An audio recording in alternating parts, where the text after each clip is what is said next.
بسم اللہ الرحمن الرحیم صلی اللہ علی حبیبہ محمد و آلہ وسلم۔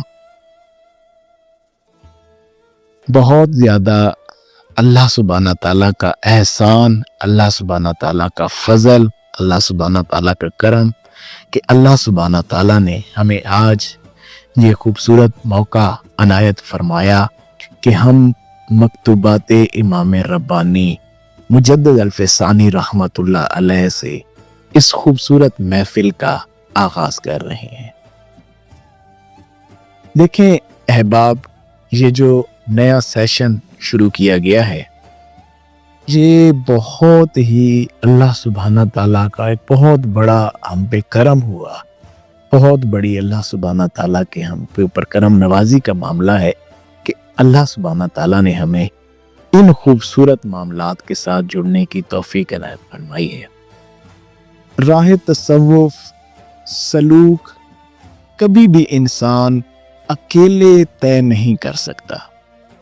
ہر انسان جو کہ راہ سلوک کے اوپر چل رہا ہوتا ہے اس کے اندر اللہ سبحانہ تعالیٰ نے جذبہ تو ضرور رکھا ہوتا ہے۔ جو بھی انسان اس دنیا کے اندر آیا اس کو اللہ سبحانہ تعالیٰ کی تڑپ، اس کے روح کے اندر ایک جذبہ خاص وہ ضرور موجود ہے، لیکن اس جذبہ کو ایک خاص لائن دے کر، ایک خاص جہت دے کر، ایک خاص سمت دے کر اس جذبہ کی حقیقت تک پہنچنا، یہ صرف اور صرف اللہ سبحانہ تعالیٰ کے نیک بندوں کے راستے پر چل کر ہی انسان کو نصیب ہوتا ہے۔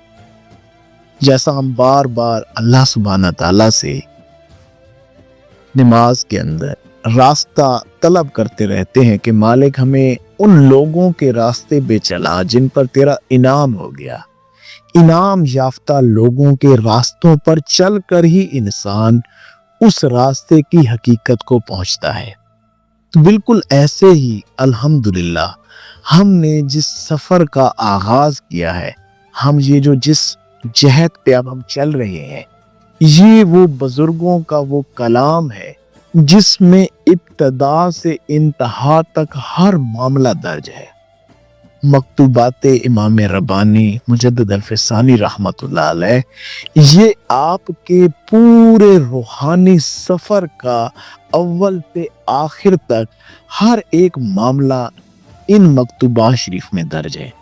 اور جو بھی راہ سلوک کو طے کرنے والا شخص، راہ سلوک پر چلنے والا شخص جو بھی اس سفر میں آئے گا، یہ ممکن ہی نہیں کہ وہ ان کیفیات سے گزرے نہ، وہ ان معاملات سے گزرے نہ۔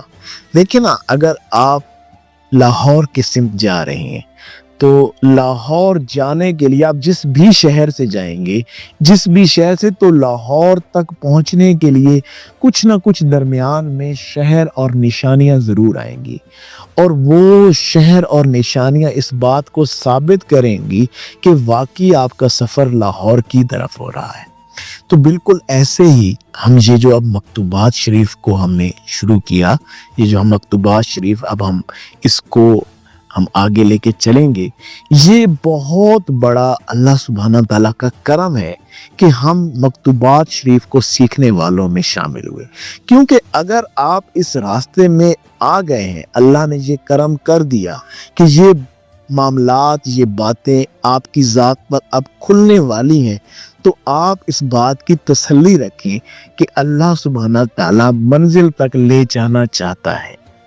اللہ سبحانہ تعالیٰ نے اب پورا آپ کے لیے ایک پروسیجر قائم کر لیا، آپ لوگوں کے لیے خوبصورت اور میرے لیے خوبصورت معاملہ بنا دیا گیا کہ اب ان معاملات کو سمجھو اور اس راہ پر چل کر ہی میری سمت آؤ۔ یہ معاملات تمہاری ذات کے ساتھ پیش آنے والے ہیں۔ سب سے پہلی بات جو آپ نے اور میں نے یہ سمجھنی ہے کہ ہم نے کبھی بھی خود کو کسی منزل پر فائز نہیں سمجھنا۔ یہ سارے راستے کی نشانیاں ہیں اور ہماری منزل فقط اللہ سبحانہ تعالیٰ کی ذات ہے۔